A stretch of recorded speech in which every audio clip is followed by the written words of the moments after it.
نحمده ونصلي على رسوله الكريم اما بعد فاعوذ بالله من الشيطان الرجيم بسم الله الرحمن الرحيم رب اشرح لي صدري ويسر لي امري واحلل عقدة من لساني يفقهوا قولي. شادی اللہ کی ایک نعمت.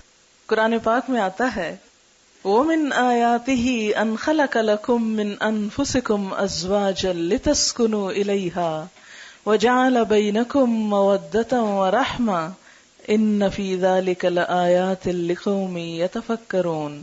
اس کی قدرت کی نشانیوں میں سے ایک نشانی یہ ہے کہ اس نے تمہارے لیے تمہاری ہی جنس کی عورتیں پیدا کی تاکہ ان کی طرف مائل ہو کر سکون حاصل کرو، اور تم میں محبت اور مہربانی پیدا کی. بلا شبہ اس میں ان لوگوں کے لیے نشانیاں ہیں جو غور و فکر کرتے ہیں. نکاح اسلام کی نظر میں ایک عبادت ہے، نیکی کمانے کا ایک ذریعہ ہے، ایمان مکمل کرنے کا ایک ذریعہ ہے. نبی اکرم صلی اللہ علیہ وسلم نے فرمایا بندہ جب نکاح کر لیتا ہے تو اس کا آدھا دین مکمل ہو جاتا ہے. اب باقی ماندہ آدھے دین کے بارے میں اسے اللہ سے ڈرتے رہنا چاہیے. نبی صلی اللہ علیہ وسلم نے فرمایا دنیا ایک متاع ہے، فائدے کی چیز ہے، پونجی ہے، اور دنیا کی سب سے بہترین متاع نیک بیوی ہے. یعنی دنیا کی سب سے بہترین چیز نیک بیوی. ہمارے ہاں عموماً شادیاں جس طریقے پر ہوتی ہیں اس میں وقت کا بھی ضیاع ہوتا ہے، پیسے کا بھی ضیاع ہوتا ہے، اور ایک بھیڑ جمع ہوتی ہے اور بکھر جاتی ہے. انجوائمنٹ صرف کپڑے اور کھانے تک رہ گئی ہے. گویا اپنی صرف جسمانی ضروریات کو پورا کرنا اور صرف مٹیریلسٹک اپروچ کی حد تک خوشی کا تصور ہونا اب مسلمانوں میں باقی رہ گیا ہے. جبکہ کوئی خوشی اس وقت تک پوری خوشی ہو نہیں سکتی جب تک انسان کی روح بھی خوش نہ ہو، اور کوئی روح اللہ کے ذکر کے بغیر خوش ہو نہیں سکتی. تو اس لیے اس شادی میں اللہ کے ذکر کے ساتھ ساتھ کچھ باتیں بھی نہیں سیکھیں گے انشاءاللہ. یعنی خوشی کا اظہار بھی ہو اور اس کے ساتھ ساتھ اچھی اچھی نصیحتیں بھی ہوں جو دلہن کو اور اس کی بہت سی دوستوں اور سہیلیوں کو بھی کام آئے انشاءاللہ، اور جو بھی شریک ہونے والے ہیں. تو ہم شروع کرتے ہیں آج کے اس پروگرام میں. جو اہم حصہ ہے وہ یہ کہ جو لوگ اس تجربے سے گزر چکے ہیں، گزر رہے ہیں، اور انہوں نے اس زندگی میں ایک بہترین کامیابی حاصل کی ہے، یا جن چیزوں سے ان کی ازدواجی زندگی خوشگوار ہوئی ہے، میں چاہوں گی کہ وہ ہمارے ساتھ اس پروگرام میں شریک ہوں اور اپنے ذاتی تجربات کا ذکر کریں تاکہ دوسرے لوگوں کو فائدہ ہو اور ان کی زندگیاں بھی خوشگوار ہو جائیں. سب سے پہلے ایک بیٹی کے لیے سب سے زیادہ جو چیز دعاؤں کا اور دوسرے گھر میں مقام بنانے کا سبب بنتی ہے وہ خدمت ہے. کوئی لڑکی اپنی اچھی شکل سے، اپنے علم سے، اپنے ہنر سے، اپنی دوسری قابلیت سے سسرال کے ہاں جگہ نہیں بنا سکتی جو خدمت سے بنا سکتی ہے. بہت سی بے ہنر لڑکیاں بھی جب اچھے جذبے کے ساتھ خدمت کا ارادہ کرتی ہیں اور کرتی ہیں اور قربانی کرتی ہیں تو بہت دعائیں بھی پاتی ہیں اور بہت خوشحال زندگی بھی. تو یہ خوشحال زندگی کا ایک راز ہے سیکریفائس اور لینے کی بجائے دینے پہ نظر رکھنا. زاہدہ ریڈیو پر کام کرتی رہی ہیں اور انہوں نے ایک ٹاک دی تھی اس بارے میں جو بہت مفید تھی، تو اس سے آپ بھی فائدہ اٹھائیں. السلام علیکم. یہ ایک چھوٹی سی ٹاک تھی جو کہ ایک بچی کا خط آیا تھا، اور اس نے لکھا تھا کہ جی ہم لوگ لڑکیاں شادی سے پہلے تو بہت خواب دیکھتی ہیں کہ شادی ہو، یہ ہوگا وہ ہوگا، زیور پہنیں گے، اچھے جوڑے پہنیں گے، میاں ملے گا، یہ ہے وہ ہے.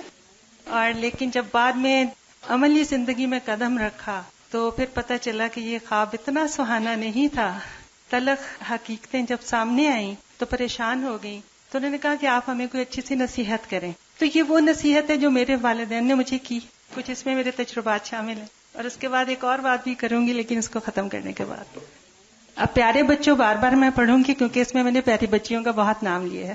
تو کچھ بچی ہیں، کچھ تھوڑی سی زیادہ بڑی ہو گئی ہیں، شادی ہو گئی ہے، لیکن وہ بھی اپنے آپ کو اس وقت بچہ ہی سمجھے. تو پیاری بچیوں سنو، والدین اپنے بچوں، خاص طور پر بچیوں کی شادی کے لیے بہت فکر مند رہتے ہیں. اس دن کا انتظار کرتے ہیں جب دنیا جہان کی خوشیاں سمیٹ کر اپنی بچی کی جھولی میں ڈال دیں اور بہترین آرزوؤں اور تمناؤں کے ساتھ ایک تابناک اور روشن مستقبل کی طرف خوشی اور جدائی کے ملے جلے جذبات کے ساتھ آنسوؤں کی پرنور بارش میں نئے اور اصل گھر کی طرف روانہ کر دیں، اس گھر کی طرف جسے آپ اپنا گھر کہیں گی، اور جس گھر سے جائیں گی وہ اب آپ کے لیے ماں باپ کا گھر کہلائے گا۔ آپ اس نئے گھر کی عزت کہلائیں گی، آئندہ آپ کی پہچان اس نئے گھر سے ہوگی۔ جس گھر میں آپ قدم رکھیں گی وہ نیا ہوتے ہوئے بھی نیا نہیں ہے، اس میں کوئی بھی فرد اور کوئی بھی رشتہ نیا نہیں ہے، یہ بالکل اسی گھر کی طرح ہے۔ پچھلے 20-22 سال ہنسی خوشی جس میں آپ نے گزارے، وہاں آپ کے ماں باپ تھے جو آپ کو بہت عزیز رکھتے تھے اور آپ بھی ان سے بہت پیار کرتی تھیں۔ اس نئے گھر میں بھی ویسے ہی امی ابو ہیں جو آپ کو اسی طرح بلکہ اس سے بھی بڑھ کر پیار کریں گے، شرط یہ ہے کہ آپ بھی ان کو وہی پیار دیں۔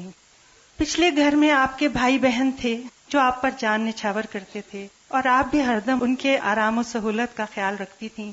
اس نئے اجلے گھر میں بھی آپ کو ایسے ہی بھائی بہن ملیں گے جو آپ کے پیار و محبت کے جواب میں زیادہ پیار و محبت دیں گے۔ پچھلے گھر میں تمام عزیز رشتہ دار آپ کی خواہشوں کا احترام کرتے تھے کیونکہ آپ اپنی شعوری کوشش کرتی تھیں کہ آپ ان کو کسی قسم کی شکایت کا موقع نہ دیں۔ اب اس گھر میں بھی اسی طرح کے عزیز رشتہ دار آپ کی راہ دیکھ رہے ہیں اور آپ کو اجلے سہانے ماحول میں ہنسی خوشی خوش آمدید کہنا چاہتے ہیں۔ تو پیاری بچیوں، اس مختصر سے مقابلے سے آپ کو احساس ہو گیا ہوگا یہ نیا گھر نیا ہوتے ہوئے بھی نیا نہیں ہے، اس میں کوئی رشتہ نیا نہیں، لیکن اس گھر میں صرف ایک رشتہ نیا ہے، ایک نہایت اہم شخص جو آپ کی زندگی میں پہلے نہیں تھا۔ اس کی موجودگی سارے ماحول کو نیا پن دے رہی ہے، اس سارے گھر کو زیادہ پیارا بنا رہی ہے اور آپ کی اس زندگی کو نیا روپ عطا کر رہی ہے، اور وہ شخص ہے آپ کا شوہر، آپ کا مجازی خدا، جس کے متعلق ہمارے پیارے رسول صلی اللہ علیہ وسلم نے ارشاد فرمایا، اگر کسی انسان کو سجدہ کرنے کی اجازت ہوتی تو میں عورت کو حکم دیتا کہ وہ اپنے خاوند کو سجدہ کرے۔ یہ نیا شخص، نئی ہستی، آپ کی تمام خوشیوں اور مسرتوں کا حامل آپ کا شوہر نامدار ہے، جو صرف اور صرف آپ کا شوہر ہے۔ اس رشتہ میں آپ دونوں میں کوئی تیسرا شریک نہیں۔ یہ بندھن کوئی سیمنٹ یا پلاسٹر اور لوہے کی زنجیروں سے نہیں بندھا ہے، بلکہ یہ خالصتاً اللہ تعالیٰ کے حکم اور سنت رسول اکرم صلی اللہ علیہ وسلم کے فرمان سے قائم ہوا ہے۔ اب یہاں ٹھہر کر آپ نے غور و فکر کرنا ہے کہ دوسرے رشتوں کی موجودگی میں اس نئے رشتے کے قائم ہونے سے آپ کے اور آپ کے خاوند کے دوسرے رشتوں میں کوئی فرق تو نہیں آیا۔ تو پیاری بچیوں سنو، تمہارا خاوند صرف تمہارا نہیں، تمہاری طرح کسی ماں کا لخت جگر ہے، کسی باپ کی آنکھ کا نور ہے، کسی بہن کے دل کا سرور ہے، کسی بھائی کا بازو ہے، اور بہت سے رشتہ داروں کے ساتھ مختلف رشتوں میں بندھا ہوا ہے۔ اب آپ کے ساتھ رشتہ بندھنے کے بعد اس کے پرانے رشتے خدا نہ خواستہ ٹوٹ نہیں گئے ہیں، وہ تمام رشتے قائم ہیں۔ ان رشتوں کے حقوق اور فرائض اپنی جگہ موجود ہیں، بلکہ آپ کے ساتھ شادی کے بعد ان رشتوں میں نیا پن آ جائے گا اور ان میں ایک نیا رخ پیدا ہوگا۔ اس گھر کی خوشیاں بڑھیں گی، اس گلستان میں زیادہ پھول کھلیں گے، اور اس گھر اور خاندان کی رونق کو دوبالا کرنے کے لیے آپ کا کردار ایک کلیدی رول ادا کرے گا۔ آپ کا ہر عمل اسے نیا انداز، نیا رخ دے گا۔ یہ نہ صرف آپ کے اخلاق اور کردار کا امتحان ہے، بلکہ آپ کے ماں باپ کی 20-22 سال کی تربیت کا امتحان ہے۔ یہ بات غور طلب ہے۔ ان کی عزت اب آپ کے ہاتھ میں ہے، آپ نے اس امتحان میں سرخرو ہونا ہے۔ بالکل ٹھیک اسی طرح آج سے کئی برس پہلے ایک خاتون انہی راہوں سے کامیاب و کامران گزر چکی ہے، اور وہ ہے اس گھر کی اصل بنیاد، یعنی آپ کی محترم ساس، جو کہ آپ کو ماں کی طرح ٹھنڈی چھاؤں مہیا کرے گی، اور انہوں نے ہی آ کر اس گھر کو آپ کی آمد کے لیے تیار کیا ہے۔ آپ نے ان کو صحیح بیٹی بن کر دکھانا ہے۔ ماں باپ کو بیٹا اسی طرح پیارا ہے جیسے اس کی شادی سے پہلے تھا۔ آپ کے شوہر کے بہن بھائی بھی اسے اسی طرح پیار و محبت کرنے والا بھائی دیکھنا چاہتے ہیں۔ تمام رشتہ دار اس کو پہلے جیسا بھانجا، پہلے جیسا بھتیجا، پہلے جیسا ماموں، پہلے جیسا چچا دیکھنا چاہتے ہیں۔ یہ تمام رشتے ایک گھر کو، ایک خاندان کو یکجا رکھتے ہیں اور گھر کی خوشیوں اور رونق کو دوبالا کرتے ہیں۔ اب آپ کے اخلاق اور کردار کا امتحان ہے کہ ان رشتوں کو مضبوطی سے آپ جوڑے رکھیں۔ یہ نیا گھر یہ سب نئے رشتے ایک نئے پسندیدہ لباس کی طرح ہیں. جس طرح نئے لباس کی حفاظت کی جاتی ہے، خیال رکھا جاتا ہے کہ اس پر داغ دھبا نہ پڑ جائے، اسی طرح آپ کو ان نئے رشتوں کا خیال رکھنا ہوگا کہ ان میں کسی طرح کی بدمزگی اور گھٹن پیدا نہ ہو سکے، یہ پہلے دن ہی کی طرح خوبصورت اور تابناک ہوں.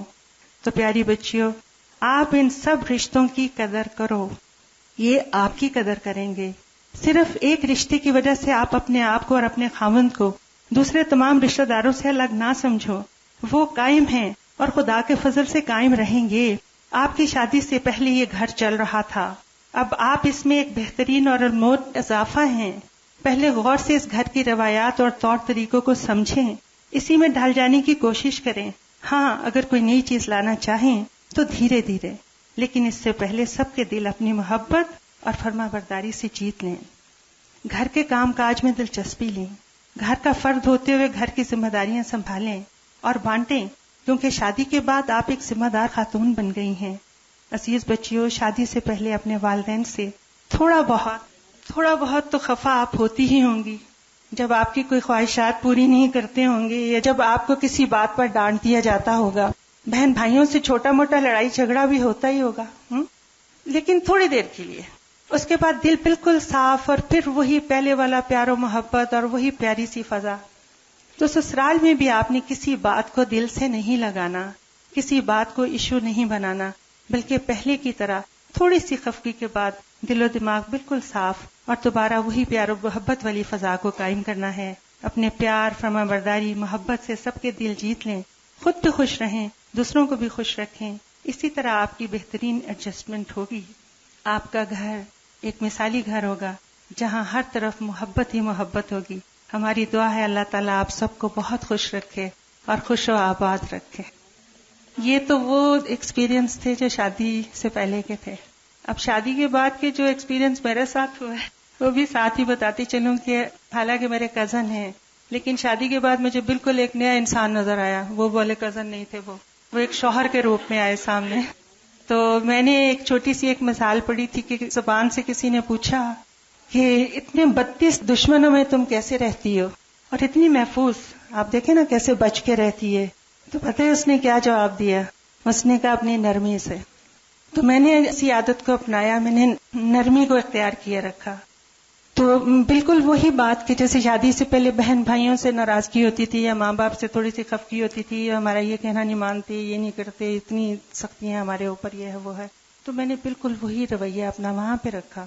اور ایک بات جو میں نے اپنے تجربے سے سیکھی وہ یہ کہ آپ اپنے سسرال کی بات اپنے گھر میں جا کے کبھی نہیں کریں، اور خاص طور پہ اپنی امی سے کبھی نہیں کریں. ان کو ہمیشہ خوشیاں دیں کہ آپ بہت خوش ہیں اپنے گھر میں، اور آپ اپنے مسئلے مسائل جو ہیں وہ خود سنبھالیں، ان سے خود نپٹیں، اور ان کو بالکل اس میں انوالو نہیں کریں. اور میں ضرور کہوں گی کہ مہربانی سے اگر بیٹی آ کے ان کو سناتی بھی ہے تو وہ کبھی اس کی بات نہیں سنیں، اور اس کو ہمیشہ سمجھائیں کہ بیٹا اس میں تمہاری اپنی غلطی ہے، وہ تو بڑے ہیں، وہ ٹھیک کہہ رہے ہیں آپ سے. اور اپنے بچے کو سمجھانا چاہیے کیونکہ اسی کو آپ سمجھا سکتے ہیں. اور گھر تو ہم نے بسانے ہیں، ہم یہ تہیہ کر کے جاتے ہیں کہ ہم نے یہ گھر بسانے ہیں، اور جب بسانے ہیں تو پھر کیوں نہ اچھے طریقے سے بسیں. پھر لڑائی اور فساد اور چھوٹی چھوٹی بات کو ایشو بنانا، ایشو کبھی نہیں بنائیں، کسی بات کو ایشو نہیں بنائیں، اس بات کو وہیں ختم کر دیں. اور الحمدللہ ماشاءاللہ 32 سال ہو گئے میری شادی کو، اور اللہ کا بہت شکر ہے، بہت شکر ہے کہ سب لوگ جہاں تک میرے علم میں ہے کہ وہ خوش ہی ہیں مجھ سے، کیونکہ میں نے کبھی زیادتی نہیں کی، کبھی حسد نہیں رکھا، کبھی کسی کے لیے دل میں برا خیال نہیں لائی. ہر ایک کے ساتھ میں نے کوشش کی کہ میرا جو بھی رشتہ ہے، میرے میاں کا جو بھی رشتہ ہے وہ قائم رہے. اور میرا خیال ہے کہ اپنے میاں کو خوش کرنے کا سب سے اچھا طریقہ یہی ہوتا ہے کہ اس کے بہن بھائیوں کو بھی آپ خوش رکھیں، تاکہ وہ بھی ایک بیلنس پرسنالٹی بن کے سامنے آئے. اگر آپ اس کے گھر والوں کے خلاف بات کریں گے وہ آپ کے گھر والوں کے خلاف کرے گا، یہ تو ٹسل چل جائے گا پھر. تو بس یہی میں آپ سے کہوں گی کہ ہمیشہ عاجزی اور انکساری، محبت اور خیر خواہی اس میں اتنی طاقت ہے کہ وہ اور کسی چیز میں ہو ہی نہیں سکتی. بہت شکریہ مجھے اتنی دیر برداشت کرنے کا. نبی اکرم صلی اللہ علیہ وسلم نے فرمایا، جب تمہارے پاس کوئی ایسا شخص نکاح کا پیغام بھیجے جس کے دین اور اخلاق سے تم راضی ہو تو اس سے نکاح کرا دو. اگر تم ایسا نہ کرو گے تو زمین میں فتنہ اور بڑا فساد رونما ہوگا. السلام علیکم. زائدہ بہن نے اتنی نصیحتیں کر لیں کہ میرا خیال ہے کہ اس کے بعد کوئی ایسی بات رہ نہیں گئی جو میں بتاؤں. میں تھوڑا سا، چونکہ میرا اپنا پرسنل ایکسپیرینس ہے تو میں یہ بتانا چاہوں گی کہ برخلاف زاہدہ بہن کے ایکسپیرینس کے میں ایسی نہیں تھی. میں بہت خود سر اور ضدی اور اپنی بات منوانے والی، لیکن الحمدللہ میرا شوہر بہت ایک اچھا نیک انسان تھا. اگر وہاں انہوں نے نرمی دکھائی تو یہاں مجھے کوئی کریڈٹ نہیں جاتا، اور میں اس کو ریئلائز کرتی ہوں. اور میں نے اس بات کو ریئلائز تب کیا جب میں نے قرآن پڑھا اور سمجھ کر پڑھا، اور مجھے پتا چلا کہ نرمی سے اور پیار سے، اور جتنی غلطیاں میں نے کی اور جو اب مجھے وہ یاد آتی ہیں اور مجھے بہت زیادہ اس پہ شرمندگی ہوتی ہے کہ نرمی اور پیار سے جو بات ہو سکتی ہے وہ ہٹ دھرمی سے اور ضد سے نہیں ہو سکتی. تو سب میری پیاری بچیوں جن کی شادیاں ہونے والی ہیں، تو میں نے جو 20 سال کے بعد سیکھا تو وہ تم لوگ ابھی سے پلے سے باندھ لو کہ نرمی سے اور پیار سے. اور اس میں میرے ایک اپنا، یعنی میں اس کو لالچ ہی کہوں گی کیونکہ میں نے قرآن پڑھنا تھا، 1 سال تک میں نے گھر سے دور رہنا تھا. اب اگر میں وہی پرانی والی شائستہ ہوتی اور ہٹ دھرمی سے کہ نہیں یہ تو میں نے کرنا ہے، آپ جو ساری عمر یہ کرتے رہے اور میں آپ کے ساتھ رہی تو میں نے بھی آپ کو برداشت کیا، نہیں، میں نے بہت عاجزی سے ساری میری جو ضد اور وہ تھی وہ میں نے ختم کر دی. اور اتنا میں جھک گئی اور اتنا میں جیسے زمین کی جیسے خاک ہو جاتی ہے، میں نے قرآن کی خاطر اپنے آپ کو بنا لیا. اور الحمدللہ اس کی خاطر انہوں نے مجھے اتنی اجازت دی کہ میں نے قرآن پڑھا. پورا راستہ میں جب 3-3.5 گھنٹے کے راستے میں جایا کرتی تھی تو یہی سوچتی تھی کہ میں ان کو کیسے خوش کروں کہ وہ واپس مجھے آنے دے. اور وہ 2 دن میں ان کو یعنی نرمی اور پیار سے، حالانکہ گھر میں بچوں کے ساتھ بہت سے مسائل بھی ہوتے ہیں، میں جاتی تو وہ ایک مسائلستان ایک لسٹ پڑی ہوتی کہ یہ کچھ ہو گیا ہے تمہاری غیر موجودگی میں، لیکن الحمدللہ بیچ میں اللہ تعالیٰ نے اتنا، اور یہ صبر میں نے قرآن سے سیکھا. تو میں یہ کہنا چاہوں گی کہ جن کی بھی بچیاں ہیں وہ پلیز قرآن ان کو ضرور پڑھائیں، چاہے جہاں سے بھی پڑھائیں، لیکن قرآن سمجھ کر اتنا صبر آ جاتا ہے انسان میں، اتنی نرمی آ جاتی ہے، اتنی عاجزی آ جاتی ہے، اور وہ صرف اور صرف اللہ کی خاطر ہوتی ہے. اور خاص طور پہ جن لوگوں کو دین کا کام کرنا ہوتا ہے تو ان کو بہت زیادہ اپنے میں عاجزی اور نرمی پیدا کرنی ہوگی، جبھی شوہر آپ کے ساتھ کوآپریٹ کریں گے. اور میڈم سے بھی میں یہ پوچھوں گی کہ کیوں ایسا ہے کہ نہیں ہے؟ بالکل ایسا ہی ہے کہ اگر آپ نے عاجزی اور نرمی سے کام لیا، ان کی ہر بات مانی، ان کو خوش رکھنے کی کوشش کی، تو انشاءاللہ تعالی آپ دین کا جو بھی کام کریں تو وہ کسی قسم کی رکاوٹ نہیں بنے گی. جیسا کہ میں اپنے میاں کو پاتی ہوں، وہ فل میرے ساتھ کوآپریٹ کرتے ہیں، اور وہ صرف اسی وجہ سے کہ میں ان کی بات مانتی ہوں. تو ضد اور ہٹ درمی اور یہ چیز نہیں کرنا. اس لیے یہ ضد اور ہٹ درمی بار بار ریپیٹ ہو رہا ہے یہ لفظ، کیونکہ میں یہ تھی، اور جب میں نے اس کو چھوڑا اور میں نے جو اس کے انعامات پائے تو وہ بہت زیادہ تھے. تو مرد کو بس ہینڈل کرنے کا یہی ہے کہ اس کے ساتھ بہت پیار محبت سے رہا جائے. میں ایک حدیث سنا دیتی ہوں آپ کو. وہ یہ کہ حضرت انس رضی اللہ تعالیٰ عنہ کہتے ہیں حضرت ابو طلحہ نے حضرت ام سلیم سے نکاح کیا اور مسلمان ہونا ان کے درمیان مہر قرار پایا. حضرت ام سلیم ابو طلحہ سے پہلے مسلمان ہو چکی تھی. ابو طلحہ نے ان کے پاس نکاح کا پیغام بھیجا. ام سلیم نے جواب میں کہا میں مسلمان ہو چکی ہوں، اگر تم بھی اسلام لے آؤ تو میں نکاح کے لیے راضی ہوں. ابو طلحہ نے اسلام قبول کر لیا اور یہی ان کے درمیان مہر تجویز ہوا. السلام علیکم. میں یہی کہوں گی کہ never contradict your husband in public. Privately آپ جو مرضی کرو لیکن in public never contradict him. If he is saying something you don't like just smile a lot. اور you have to win people over with your اخلاق. اور جب کوئی چیز آپ کو اچھی نہیں لگ رہی ہو تو اوپنلی شروع میں نہیں کہنا، اپنے اندر رکھنا ہے، اپنے آپ کو کنٹرول میں رکھنا ہے. بہت اچھی بات انہوں نے کی، اللہ نے جزائے خیر دے. عموماً ہم ایسی ہی چھوٹی چھوٹی غلطیاں کرتے ہیں اور ہمیں خود بھی پتہ نہیں ہوتا کہ ہم کیا کر رہے ہیں. اب دیکھیں کہ عموماً ڈفرینس آف اوپینین اس لیے نہیں ہوتا کہ ہم ایک دوسرے کو ڈس لائک کر رہے ہوتے ہیں یا ہماری کوئی عداوت ہوتی ہے ایک دوسرے کے ساتھ. وہ چونکہ سیٹ اپ مختلف ہوتا ہے، گھروں کی روٹین مختلف ہوتی ہے، لائف سٹائل مختلف ہوتا ہے، تو قدرتی طور پر جب آپ ایک دھارے سے آئے دوسرا دوسرے سے آئے، جب وہ اکٹھے ہوں گے تو کچھ چیزیں مختلف ہوں گی اور ان میں اختلاف کا پیدا ہونا بالکل نیچرل ہے. اگر آپ اپنے آپ کو دوسرے کی جگہ پر رکھ لیں تو آپ سوچیں اگر میں اس بیک گراؤنڈ سے آتا تو میں بھی ایسا ہی ہوتا، تو اس لیے مجھے دوسرے کو معاف کر دینا چاہیے. اور بہت کام کی بتائی یہ بات انہوں نے کہ کبھی پبلکلی اپنے ہسبینڈ کو کنٹراڈکٹ نہیں کریں، کیونکہ مردوں کی جو انا ہوتی ہے، مردوں کی جو خودداری ہوتی ہے، ان کو جو اللہ نے وَلِلرِّجَالِ عَلَيْهِنَّ دَرَجَةٌ، کہ مردوں کے لیے ان عورتوں پر ایک درجہ ہے، وہ جو اتھارٹی والا ہے اس کو چیلنج نہیں کریں کبھی، اس کو چیلنج کر کے خود آپ نقصان اٹھائیں گے، اس کو وہیں رہنے دیں، اس کو برقرار رکھیں، وہ آپ کے فائدے کا بھی ہے. اور اگر اس معاملے میں اس نصیحت پر عمل ہو جائے کہ ٹھیک ہے اختلاف بھی ہوگے، آپس میں محبت سے بھی انسان ایک دوسرے سے جھگڑتا ہے، روٹتا ہے، سب کچھ چلتا ہے، ایک نیچرل لائف کی علامت ہے، لیکن لوگوں کے سامنے نہیں، کیونکہ شوہر اپنی بے عزتی کو ہمیشہ دل میں رکھ لیتے ہیں اور پھر جگہ جگہ انتقام لیتے ہیں اور زندگی تلخ کر دیتے ہیں. اس لیے ایک کڑوا گھونٹ بہت ساری خرابیوں سے انسان کو بچا لیتا ہے. السلام علیکم. ایک رشتہ ہوتا ہے نا مدر کا، اور ایک ہوتا ہے مدر ان لا کا. اگر ہم یہ ان لا کا لفظ ہٹا دیں اور ساس کو اپنی ماں، اور اس طرح سارے رشتوں کو، sister in law, brother in لا، سب کو اگر ہم ان لا ہٹا دیں اور ان کو واقعی دل سے اپنی بہن، اپنا بھائی، اپنی ماں، اپنا باپ یہ جگہ دیں، لوگوں کو اکوموڈیٹ کریں، آپ کو لوگ اکوموڈیٹ کریں گے. اور جس طرح اخلاق کی بات ہوئی، اسمائلنگ فیس کی بات ہوئی، تو یہ اخلاق ہے جو سب کچھ جیت لیتا ہے اور پھر آپ ونر ہو جاتے ہیں. تو میری بہت دعائیں ہیں آپ سب کے لیے بھی جو اب اس میدان میں چھلانگ مارنے والے ہیں ان فیوچر میں، تو اللہ تعالیٰ آپ سب کا حامی و ناصر ہو. السلام علیکم.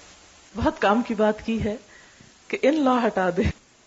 عموماً لوگ پوچھتے ہیں کہ اسلام میں سسرال والوں کے کیا حقوق ہیں، یہ سوال کیا جاتا ہے. ابھی تک جتنا بھی قرآن پاک کا اور نبی صلی اللہ علیہ وسلم کی سنت کا مطالعہ میں نے کیا ہے، اس میں ایز سچ کوئی الگ چیپٹر سسرال کے نام سے نہیں ہے. میں نے اس پر بہت غور کیا، بہت کوشش کی کہ مجھے کچھ بھی ایز اے ٹیکسٹ کچھ مل جائے. اتنی سی بات ضرور ہے کہ قرآن پاک میں اللہ تعالیٰ انسانی رشتوں کا ذکر کرتے ہوئے نسب اور سحر کے رشتے کا ذکر کرتے ہیں. سحر سسرال کو کہتے ہیں، اور دونوں کو ایک ہی جگہ پر مینشن کیا گیا ہے. پھر کیا ہے، کیا اسلام نے ان رشتوں کو اگنور کیا ہے؟ کیا ان رشتوں کی کوئی اہمیت نہیں؟ کیا یہ رشتے بیکار ہیں؟ کیا ان کے ساتھ ستیلے والوں کا سلوک کیا جائے؟ نہیں، ایسا نہیں. بات یہ ہے کہ اس پر جتنا بھی میں نے غور کیا تو مجھے جواب یہی ملا کہ یہ رشتے کوئی الگ رشتے نہیں ہیں. اپنی ماں اور شوہر کی ماں کا درجہ ایک ہی ہے، عزت کا، احترام کا، حسن سلوک کا. جیسے رضائی ماں کا، آپ صلی اللہ علیہ وسلم کی اپنی والدہ تو فوت ہو گئی تھی، لیکن دودھ جنہوں نے پلایا تھا ان کے لیے بھی آپ کا احترام اور محبت اتنی ہی تھی، حالانکہ صرف انہوں نے دودھ پلایا تھا. اور اسلام کی روح سے الگ اگر ساس کے حقوق کے بارے میں کوئی حدیث نہیں آئی تو اس کی وجہ یہی ہے کہ وہ ماں کے ضمن میں آتی ہے. آپ دیکھیں کہ شوہر کی شکل میں ساس کتنا بڑا تحفہ آپ کو دیتی ہے کہ جس ہستی میں آپ کو سکون ملتا ہے، جس کی طرف سے آپ کی ساری ضروریات کا خیال رکھا جاتا ہے.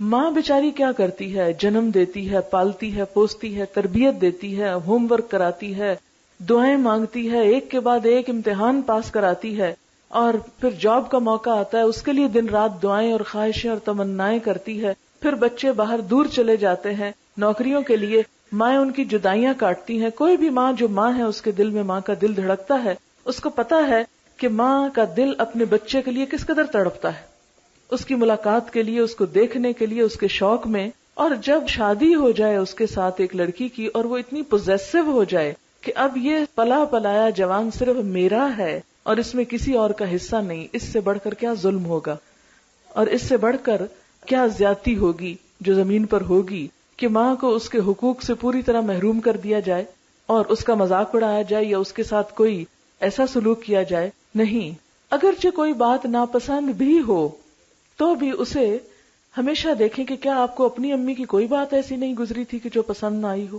اپنی ماں کے ساتھ بھی تو ایسے ہو ہی جاتا ہے. کیا اپنی بہنوں کے ساتھ کبھی ایسا معاملہ نہیں آیا؟ آپ کو یاد ہوگا بچپن میں بہنیں بہنوں کے بال تک کھینچ لیتی ہیں، لڑتے جھگڑتے، مار کٹائی تک نوبت آ جاتی، اتنی لڑائیاں ہوتی ہیں. تو اگر نند نے کوئی بات کہہ دی تو کیا ہو گیا؟ کیا قیامت آ گئی؟ اگر دیور نے کوئی بات کہہ دی تو کیا قیامت آئی؟ کیا بھائی نے کبھی کچھ نہیں کہا؟ لیکن اصل بات یہ ہے، اصل مشکل یہ ہے کہ ہم ان رشتوں کو ایکسپٹ نہیں کرتے. سب سے بڑی خرابی ہے کہ ہم انہیں ایکسپٹ نہیں کرتے. تو دین پڑھنے کے بعد جو سب سے بڑی تبدیلی آنی چاہیے، یہ جو میں نے اپنے اندر لانے کی کوشش کی، وہ یہ کہ ان رشتوں کو ایکسپٹ کیا ہے اور ان کا احترام اور ان کی بات بھی اسی طرح برداشت کر لی جائے چاہے بری ہی لگے کوئی، جس طرح اپنے بہت سے عزیزوں کی بات بری لگنے کے باوجود ہم اس کو اگنور کر جاتے ہیں اور برداشت کر جاتے ہیں. فریدہ چشتی آ جائیں. ان کے شوہر اتنے اچھے اچھے کام کر رہے ہیں اور وہ ہو نہیں سکتے جب تک ازدواجی زندگی خوشگوار نہ ہو. جب بھی میں ان کا کوئی نیا اچھا کام دیکھتی ہوں تو میں فریدہ کو کریڈٹ دیتی ہوں دل میں. تو ہم ان سے بھی پوچھنا چاہتے ہیں کہ کیا راز ہے؟ السلام علیکم. راز بس صرف اتنا ہے کہ کبھی میں نے یہ نہیں سوچا کہ شوہر کا یہ کام ہے اور میرا یہ کام ہے. بے شک اللہ تعالیٰ نے جو کچھ بھی بتایا ہے، لیکن چونکہ میرے ہسبینڈ بہت زیادہ دین کا کام کرتے تو میں نے انہیں یہ کبھی نہیں کہا کہ نہیں یہ میرا کام نہیں آپ کا ہے. جتنا ہو سکا ان کا بھی کام میں سنبھالنے کی کوشش کرتی ہوں، صرف اس لیے کہ وہ بھی ایک جنت کا دروازہ اللہ تعالیٰ میرے. تو یہ ایک بات ہے کہ ہر لحاظ سے جس طرح بھی اپنے ساتھی کا سپورٹ کر سکتے ہیں، مدد کر سکتے ہیں ان کو، چاہے وہ آپ کے ذمہ ہو یا نہ ہو. تو یہ میں نے ایک چیز دیکھی ہے کہ زندگی کامیاب ہوتی ہے اور اللہ تعالیٰ کی مدد ہوتی ہے. انہوں نے بہت اچھی بات کی ہے کہ میں نے کبھی یہ نہیں سوچا کہ یہ ان کا کام ہے اور یہ میرا ہے. جب ایک شخص ایک اچھے کام میں لگا ہے تو جتنا بھی اس کو سپورٹ کیا جائے گا وہ ان کے لیے بھی اتنا ہی اجر ہے. آپ کو یاد ہوگا کہ حضرت اسماء بنت یزید حضور صلی اللہ علیہ وسلم کے پاس عورتوں کی نمائندہ بن کر آئی تھیں اور انہوں نے کہا یا رسول اللہ صلی اللہ علیہ وسلم، مرد تو جہاد کرتے ہیں، جمعے میں شریک ہوتے ہیں اور بہت سے اچھے اچھے کام کرتے ہیں، تو ہم خواتین تو صرف گھر میں بیٹھی بچے پیدا کر رہی، بچے پال رہی ہیں اور گھروں کو لک آفٹر کر رہے ہیں، تو ہمارے لیے تو کچھ بھی نہ ہوا. آپ نے فرمایا نہیں، جو شوہر کی غیر موجودگی میں گھر کو اچھی طرح سنبھالتی ہے اور اپنی شرم و حیا کی حفاظت کرتی ہے، وہ گھر بیٹھ کر بھی وہ سارا اجر پالے گی جو شوہر باہر جا کے کر رہا ہے. تو یہ ایک حقیقت ہے کہ اگر شوہر ایک اچھے کام میں لگا ہوا ہے اور بیوی کی طرف سے اس کو سپورٹ حاصل ہے اور بیوی اس کی ذمہ داریاں بھی اٹھا رہی ہے تو اس پر اس کے لیے انشاءاللہ بہت بہترین اجر ہے. میں یہی نصیحت کروں گی کہ شادی ہو کے جب جائے اپنے گھر میں تو اپنا گھر ایک جنت بنا لے اپنے میاں کے لیے اور اپنے سسرال والوں کے لیے. میاں جب گھر آئے تو اس کو پوری طریقے سے سکون ملے، نہ کوئی لڑائی جھگڑے کی باتیں ہوئیں، نہ کوئی کمپلین ہوئی کسی قسم کا. اور میرے خیال میں اگر یہ ایسے کرے تو میاں بھی خوش ہوگا کہ میں جب گھر آیا ہوں تو باہر کی زندگی میں جو مجھے پریشانیاں تھیں گھر آ کے میں ٹوٹلی انوائنڈ کر سکتا ہوں اپنی بیوی کے ساتھ. اس میں یہی کچھ کہوں گی. آپ کو معلوم ہے کہ ایک اچھی بیوی کی خوبیاں بتاتے ہوئے نبی صلی اللہ علیہ وسلم نے کیا فرمایا کہ جب شوہر اس کو دیکھے تو وہ اس کو خوش کر دے، اور جب وہ اسے کسی کام کا کہے تو وہ کر ڈالے، جب وہ اس کے بھروسے پہ کوئی قسم کھا لے تو وہ اس کی قسم پوری کر دے، اور عورت شوہر کے معاملے میں کسی دوسرے کی بات نہ مانے. شوہر کے معاملے میں کسی دوسرے کی بات نہ مانے. ہمارے ہاں عموماً یہ چیز مس کر دی جاتی ہے. یہ اللہ کے رسول صلی اللہ علیہ وسلم کا حکم ہے. ہم بہت سی چیزوں میں شوہر کے ساتھ آرگیو کرتے ہیں کسی اور کے کہنے پر، بعض اوقات اپنے ہی پیرنٹس کے کہنے پہ. آپ نے دیکھا ہوگا کہ جتنی سہولتیں کمیونیکیشن کی زیادہ ہو گئی ہیں اس سے میں نے دیکھا خرابیاں بھی بہت ہو گئی ہیں. بعض اوقات شادی تو پیرنٹس کر دیتے ہیں لیکن پیچھے سے ڈکٹیشن نہیں چھوڑتے. یوں کرنا، اچھا اس نے تمہیں یوں کیا ہے تم آگے سے یوں جواب دینا، اس نے تمہیں یہ نہیں دیا تم یوں بتانا. اس طرح کی بہت سی چیزیں اس زندگی کو زہریلا کر دیتی. آپ دیکھیں کہ دنیا ہے ہی ایک آزمائش کی جگہ نا، یہ جنت نہیں ہے. جنت کو اللہ نے وہاں رکھ دیا ہے، خوشی اور سکون کو اللہ نے جنت میں رکھا ہے، دنیا میں نہیں رکھا. دنیا کی زندگی کسی کی بھی آئیڈیل نہیں ہو سکتی. ہم عموماً کیا کرتے ہیں، اپنے سے دوسروں کو کمپیئر کرتے ہیں. دوسروں کی جو چیز اچھی ہوتی ہے اسے دیکھ کے ہم حسرت کرتے رہتے ہیں، جو ہماری اچھی چیز ہوتی ہے اس پہ ناشکر ہو جاتے ہیں. آپ صلی اللہ علیہ وسلم نے معیار کیا دیا ہے کہ دنیا کے معاملے میں اپنے سے کمتر والوں کو دیکھو کہ جن کے پاس کچھ نہیں، اور دین کے معاملے میں اپنے سے اوپر والوں کو دیکھو. تو اگر شوہر کی رائے جب تک دین کے خلاف نہ ہو، اللہ کے حکم کے خلاف نہ ہو، اس وقت تک اس کی اطاعت اللہ کی اطاعت کے بعد سب سے بڑی اطاعت ہے. سورۃ النساء نیک عورت کی خوبی کیا بتائی گئی ہے؟ فالصالحات قانتات. قنوت کون سی اطاعت ہے پتہ ہے آپ کو؟ قنوت ہوتا ہے دوام اطاعت اور عاجزی والی اطاعت. قوموا للہ قانتین، اللہ کے سامنے عاجز بندے بن کے کھڑے ہو. تو بیوی کی جو خوبی قرآن نے بتائی وہ کیا ہے؟ نیک عورتیں فرما بردار.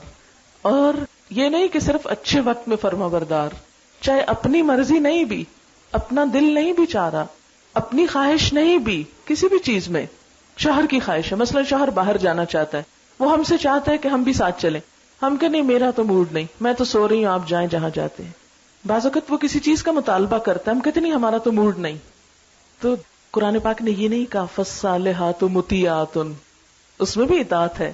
کیا کہا؟ فالصالحات قانتات، قانتات دوام اطاعت ہمیشہ، اور اس کے ساتھ عاجزی، انکساری، نشوز نہیں. کی شادی بھی کچھ مہینے پہلے ہوئی، تو مجھے یہی اس کو کہنا تھا کہ human mind transfer of attitude کرتا ہے. میں اپنے گھر سے آئی ہوں، میرے پاس یہ تھا، اب یہاں آئی، یہاں تو کچھ بھی نہیں. تو وہ دیکھنا ہے کہ وہ گھر 20-30 سال میں وہ بنا تھا. تو ہر شادی والا گھر شادی کے بعد تھوڑے سے شروع ہوتا ہے اور اس میں خوش رہنا ہے، پھر اس کو زیادہ بڑھانا ہے. کمپیئر نہیں کرنا، میرے گھر میں تو یہ تھا، ابا کے گھر یہ تھا. تو بس وہ ہم نے بچوں کو زیادہ میں پالا، سمجھے کہ شاید ہم اچھے ماں باپ بن رہے ہیں، تو اب ہمارا ہی ذمہ ہے کہ ان کو کم میں بھی تسلی دے دیں کہ امی ٹھیک کہہ رہی تھیں.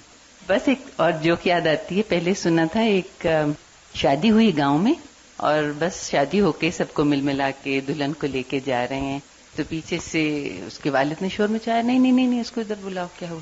انہیں ایک بات رہ گئی. کیا بات رہ گئی؟ وہ کافی دور ڈولی جا چکی تھی. خیر باپ کہہ رہا تھا واپس لے کر آئے. جب واپس لائے تو باپ نے کہا جب سوئی میں دھاگا ڈالو گی تو نیچے گرہ لگا لینا. وہ چلی گئے. اس کے بعد لوگوں نے کہا یہ بھی کوئی بات تھی کہ اتنی سی بات کے لیے اتنی دور سے بلایا. تو آپ زندگی میں دیکھیں کہ کوئی کام کرنے لگیں گے، اگر نیچے گرہ نہیں لگی ساری محنت ضائع. تو اس کو آپ جدھر مرضی اپلائی کریں. انہوں نے بہت اچھی بات کی. یہ ایک بڑی بنیادی غلطی ہمارے ہاں ہوتی ہے کہ لڑکی جب نئی شادی ہو کر دوسرے گھر میں جاتی ہے تو عموماً وہ سب کچھ نہیں پاتی جو اپنے گھر میں ہوتا ہے. یاد رکھیں شادی کے بعد عورت کا گھر اس کا اپنا گھر ہے، ماں باپ کا گھر اب پیچھے رہ گیا. نو کمپیریزن، کمپیئر نہیں کرنا. جو کمپیئر کرتا رہے گا وہ کبھی خوش نہیں رہ سکے گا. اور آپ دیکھیں کہ انہوں نے بہت ہی اچھی بات کی بیٹی کو کہ وہ گھر 20-30 سال میں بنا ہے جو اب اس لیول پر آیا ہے، اور تمہارا گھر نیا بن رہا ہے. تو ظاہر ہے کہ جو چیز اب سٹارٹ جس سے لیا جائے اس کے بننے میں ایک وقت لگے گا. اور جو بچیاں جا کر یہی کہتی رہتی ہیں ہمارے ابا کے گھر یہ تھا، ہمارے ہاں یوں ہوتا تھا، میرا باپ ایسا تھا، میرا بھائی ایسا تھا، ہم تو یہ پکاتے تھے، ہم تو یہ کھاتے تھے، تو وہ انڈائریکٹلی دوسرے کو کیا کر رہے ہیں؟ لیٹ ڈاؤن کر رہے ہیں، ٹیز کر رہے ہیں. تو کوئی بھی اپنی بے عزتی مستقل طور پہ برداشت نہ کر سکے گا. اور نقصان کس کا ہوگا؟ آپ کا اپنا. میں اب چاہوں گی کہ اگر اتنا کوئی ایکسپیرینس بتانا چاہے اور کوئی بھی بات بچیوں کو اپنے کسی بھی اچھے تجربے سے نوازنا چاہے تو میں شکر گزار ہوں گی. کوئی بھی والنٹیئر کرے، صرف نصیحت نہیں بلکہ کوئی اچھا سا قصہ سنا دے، کوئی کہانی سنا دے، کوئی اچھا ایسا واقعہ سنا دے کہ جس سے دوسروں کے لیے ایک حوصلہ افزائی ہو جائے. کیونکہ انسان دوسروں کے تجربات سے زیادہ سیکھتا بنسبت کتابوں میں پڑھنے سے. ابھی بات اس رشتے کی ہو رہی تھی کہ نکاح کا رشتہ، اس حوالے سے میں یہی بات کروں گی کہ ضد اور ہٹ درمی جو ہوتی ہے وہ زیادہ تر ملے گی ہمیں، میجورٹی میں، مجھ میں بھی تھی کافی زیادہ. تو وہ اس کو لیٹ ڈاؤن کرنے کا جو ایک طریقہ نظر آتا ہے وہ سوائے اس کے کہ یہ رشتہ اللہ کے نام پہ جوڑا جاتا ہے. دو غیر اور اجنبی فیملیز، چاہے وہ رشتہ دار بھی ہوں پہلے سے، فیملی کے بھی ہوں، اللہ کے نام، اللہ کے کلمات پڑھ کے دو اجنبی شخصوں کو اکٹھا کر دیا جاتا ہے. اگر صرف اللہ کی ذات کو لے آئے نا، کیونکہ آپ لوگ قرآن پڑھ رہے ہو نا، تو اللہ کی محبت تو دل میں بہت اچھی طرح سے آپ فیل کرتے ہوگے. تو اس رشتے میں جہاں پہ بھی رکاوٹ نظر آئے وہاں پہ اللہ کا نام لے آئیں بیچ میں، ٹھیک ہے نا. تو وہ کہیں پہ بھی جہاں پہ آپ کی انا آگے آ رہی ہے نا وہاں پہ اللہ، کیونکہ اللہ کو پسند ہے. یہ آپ نے قرآن پاک میں پڑھا ہوگا جہاں پہ جادو کا آتا ہے ٹاپک، وہاں پہ صرف اسی رشتے کا نام لیا گیا تھا کہ جا کے میاں اور بیوی میں جدائی ڈال دو. اور اسی پہ میرا خیال ہے وہ سب سے زیادہ خوش ہوا تھا شیطان، if I am not wrong.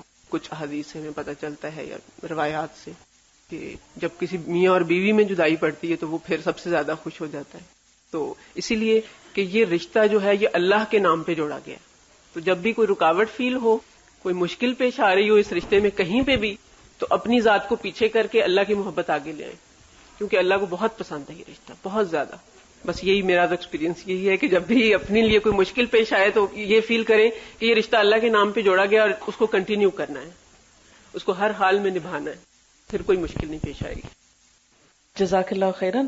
بہت ہی اچھی بات یاد کروا دی کہ یہ رشتہ اللہ کے نام پہ جوڑا جاتا ہے. خطبہ نگاہ کو آپ دیکھیں کہ جب یہ رشتہ جڑتا ہے اس وقت خطبہ پڑھا جاتا ہے اور اس خطبے میں جو 3 آیات ہیں ان میں 4 دفعہ تقویٰ کی بات ہے. اللہ سے ڈرو، اللہ سے ڈرو. جب انسان اللہ سے ڈرتا ہے تو ساری ضد ہٹ درمی بندہ بندگی کے لیول پہ آ جاتا ہے نا، تکبر ختم ہو جاتا ہے. جب تکبر ختم ہوتا ہے اور دوسروں کے لیے دل کھلتا ہے، اور خصوصاً شوہر جیسی ہستی کے سامنے جس کو اللہ نے ویسے بھی درجہ دیا ہے، وَلِلرِّجَالِ عَلَيْهِنَّ دَرَجَةٌ، تو جو خواتین اس درجے کو تسلیم کر لیتی ہیں ان کی زندگی خود بخود خوشگوار ہو جاتی، کیونکہ اللہ نے اس کو بڑائی دی، اس کی فطرت میں بھی بڑائی رکھی.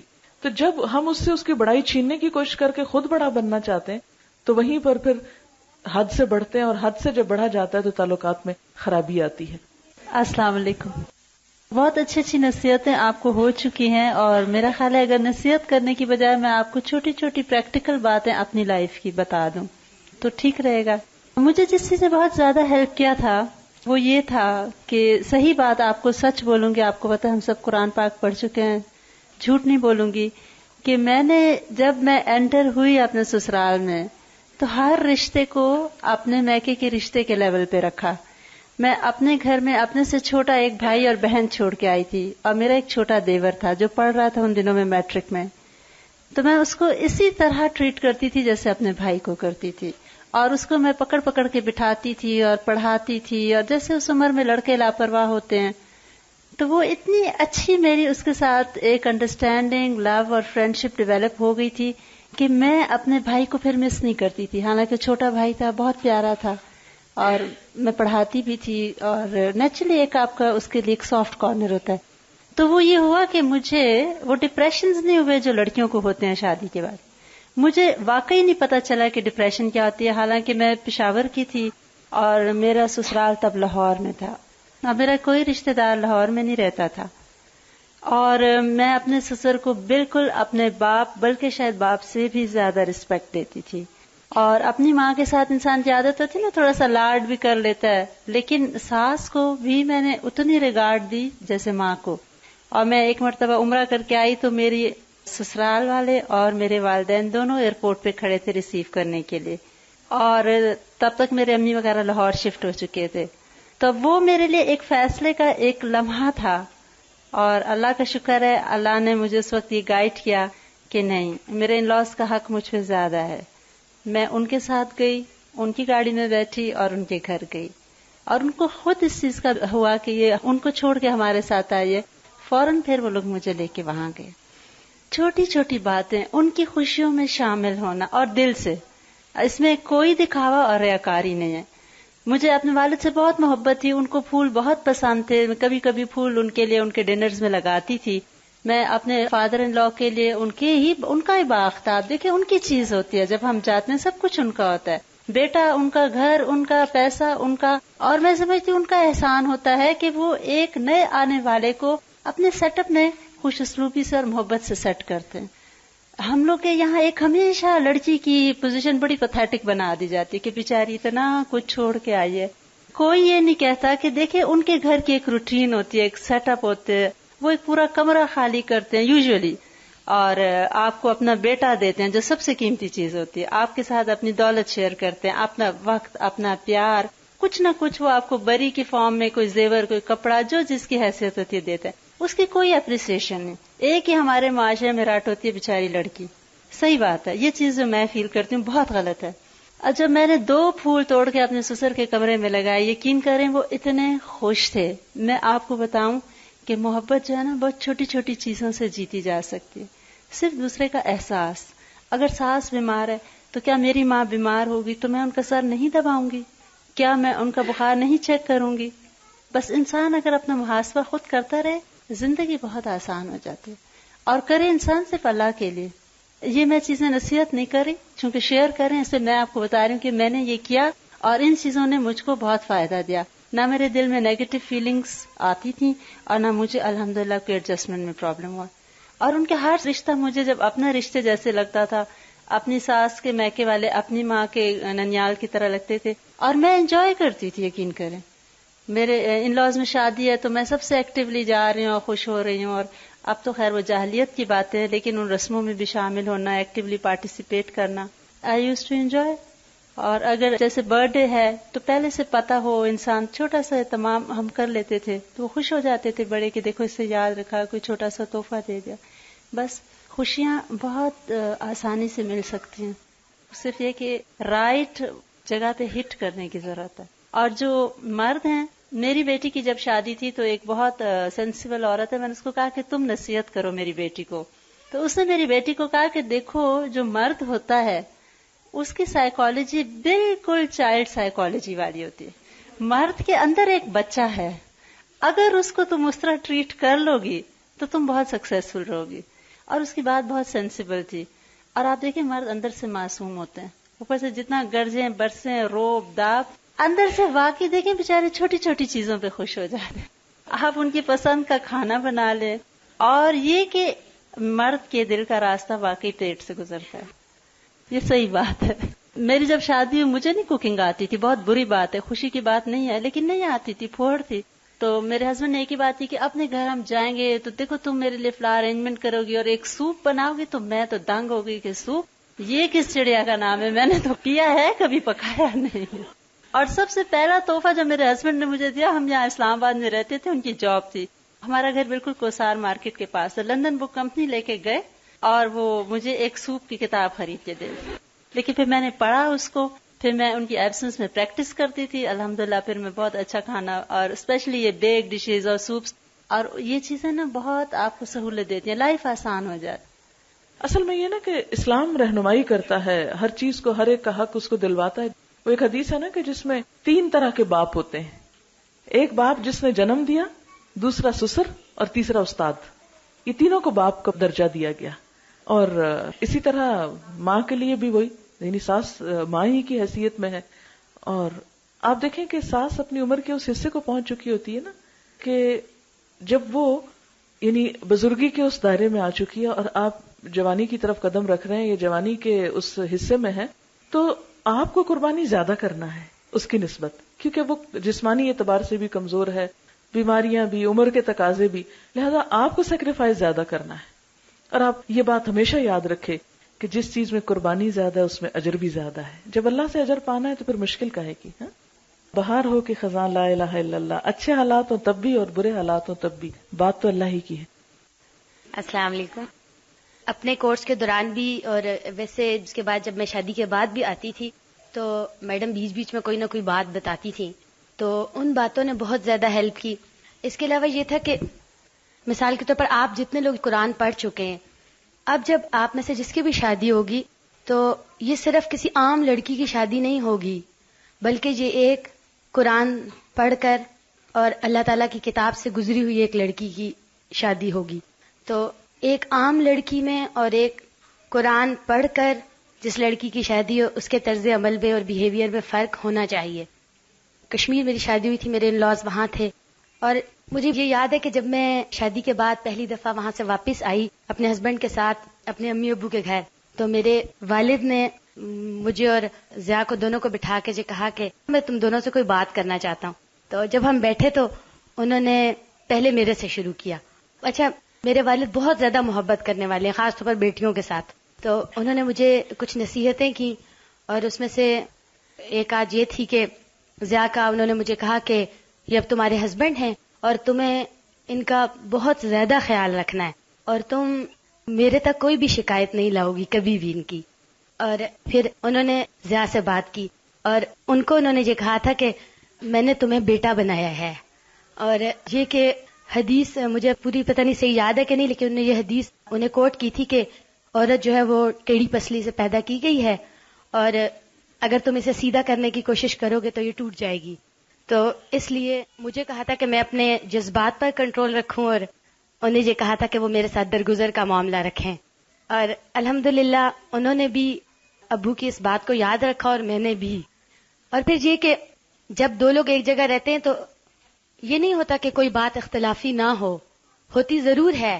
کئی چیزوں میں آپ کی اور ان کی رائے میں فرق ہو سکتا ہے، لیکن ہمیشہ یہ ہوا اگر کبھی اس طرح کا معاملہ پیش آیا تو میں نے، اگر ان کی بات ٹھیک تھی یا وہ اپنی بات پہ سٹریس کرتے تھے تو میں کہتی تھی آپ مجھے بتائیں آپ یہ بات کیوں کہتے ہیں. تو اگر وہ مجھے کنونس کر لیتے تھے تو میں نے کبھی بھی نہیں کیا آگے سے. ہمیشہ مان لی بات کہ ہاں یہ بات ٹھیک کی ہے بالکل. اور اگر میری کبھی کوئی بات ہوئی ہے اور میں نے انہیں آرام سے بہت محبت کے ساتھ بتایا کہ میں اس وجہ سے یہ بات کہتی ہوں تو انہوں نے بھی کبھی نہیں کیا، ہمیشہ مانی ہے بات. تو آپس میں ڈسکس کرنے سے بھی بہت سے مسائل حل ہوتے ہیں. یہ جو آخری بات اس نے کی بڑے کام کی ہے کہ آپس میں ڈسکس کرنے سے بہت سے مسائل جو ہیں وہ حل ہو جاتے ہیں. عموماً یہ ہوتا ہے کہ اگر شوہر کو بیوی کی کوئی بات ناگوار گزرے تو شوہر موڈ آف کر جاتا ہے اور پھر وہ بولنا نہیں چاہتا. اس کا دل ہوتا ہے کہ چونکہ اس کی وجہ سے موڈ آف ہو تو یہ مجھے منائے. بیوی یہ کہتی کہ میری انا کا مسئلہ ہے، میں کیوں مناؤں. تو اس میں عموماً یہ ہوتا ہے کہ لیک آف کمیونیکیشن پھر بڑھتی چلی جاتی ہے، اور جب کمیونیکیشن نہیں ہوتی تو فاصلے بہت زیادہ بڑھ جاتے ہیں اور بعض اوقات خطرناک حد تک بڑھ جاتے ہیں. تو اس میں بھی یہ ہے کہ اگرچہ غلطی دوسرے فرد کی ہو لیکن آگے بڑھ کر منانے میں کبھی بھی دیر نہ کریں اور کبھی اسے اپنی انا کا مسئلہ نہ بنائیں. اور کبھی انا بہت آڑے آئے بھی تو سوچیں میں تو اللہ کے لیے کر رہی ہوں، اور جب اللہ سے جزا لینی ہے تو پھر کوئی بھی چیز مشکل نہیں رہتی اس میں. اور دوسری بات یہ کہ بعض باتیں جو آپ کہنا چاہیں اپنے شوہر سے اور زبان سے نہ کہہ پائیں تو قلم کا سہارا لیں. قلم کا سہارا بہت مفید سہارا ہے، اور اس میں بعض اوقات زبان سے آپ بہت سی چیزیں، مثلا تعریف کے کلمات آپ کہنا چاہیں تو شوہر کہ ہاں اب تم خوشامد مت کرو میری، تو ہو سکتا ہے آپ ڈسکریج ہو جائیں اور آگے نہ بڑھ سکیں.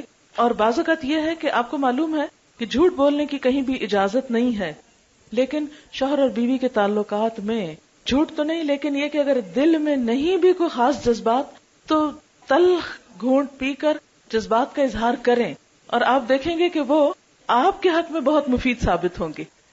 تو یہ نسخہ جو ہے یہ زندگی میں آپ کو بہت فائدہ دے گا کہ دوسرے کی جو خوبیاں ہیں اس میں آپ دیکھیں کہ شوہر ہو یا بیوی دونوں کے اندر کچھ نہ کچھ خوبیاں ضرور ہوتی ہیں. عموماً جب ہم کسی کے بارے میں غصے میں آتے ہیں نا اس کی ساری خوبیوں کو بند کر کے رکھ دیتے ہیں اور صرف خامیاں اس کی نظر آتی. ایسے میں انصاف سے کام لیتے ہوئے کوئی نہ کوئی خوبی تلاش کر لینا جو واقعی اس کے اندر ہو، اسے تلاش کر کے اور سچے قسم کی وہ تعریف جو ہے جب آپ کریں گے تو آپ دیکھیں گے کہ وہ جو بیچ میں خراب سی چیز آئی ہے وہ بالکل ایسے دور چلی جائے گی گویا کبھی ہوئی بھی نہ تھی. بعض اوقات یہ ہوتا ہے کہ میاں بیوی کے جھگڑے شروع ہوتے ہیں جب پیسے نہیں ہوتے. یہ ایک بہت کامن مسئلہ میں نے دیکھا ہے لوگوں کے جھگڑوں کی وجوہات جاننے میں، کہ جب تک شوہر کھلا رہا ہے اور بیوی کو مل رہا ہے یا بیوی آرام کر رہی ہے تو اس وقت تک شوہر بہت اچھا لگتا ہے. جب شوہر کی جیب تنگ ہوتی ہے، پیسے نہیں ہوتے، تو مہینے کے آخر میں اکثر گھروں میں جھگڑا ہو جایا کرتا ہے. تو ایسی صورت میں یہ ہے کہ ازواج مطہرات کی مثال اپنے سامنے رکھیں. حضرت عائشہ فرماتی ہیں نبی صلی اللہ علیہ وسلم کے گھر آ کر میں نے دیکھا کہ نبی صلی اللہ علیہ وسلم کے خاندان نے مسلسل 2 دن پیٹ بھر کر جو کی روٹی نہیں کھائی، یہاں تک کہ نبی صلی اللہ علیہ وسلم وفات پا گئے. اتنی تنگ دستی کے اندر بھی خوش رہنا اور ہنسی مذاق کرنا اور ایک دوسرے کا خیال رکھنا، یہ ہے اصل کمال کی بات. جب تک آپ کو عیاشی کرائی جا رہی ہے، روز باہر لے جایا جا رہا ہے اور آپ بھی بڑے خوش ہیں، تو یہ کس بات کی خوشی؟ اصل خوشی کیا ہے کہ جب کوئی دینے کے قابل نہیں ہے تو اس وقت بھی آپ اس کی قدر کریں اور اس کا ہمت بڑھائیں. عموماً یہ ہوتا ہے کہ شوہر اپنی جاب کی طرف سے پریشان ہوتا ہے، بزنس ڈاؤن ہو رہا ہوتا ہے، ادھر سے بیوی کے مطالبات بڑھ رہے ہوتے ہیں، وہ جھنجھلا اٹھتا ہے، کہیں اور غصہ نہیں نکال سکتا تو بیوی پہ آ کے نکال دیتا ہے، جس سے بیوی موڈ آف کر کے میکے چلی جاتی ہے اور معاملات کہیں سے کہیں بگڑ جاتے ہیں. تو خوشی کے دنوں میں تو ٹھیک ہے، لیکن غم اور دکھ کے دنوں میں بھی ایک دوسرے کا ساتھ دینا، یہی اصل کمال کی بات ہے. السلام علیکم. میری شادی کو 15 سال ہو گئے اور میرے سسرال والے بہت اچھے ہیں، اتنے زیادہ اچھے کہ کم ہی میں نے اپنے امی ابو کو یاد کیا. اور خاص طور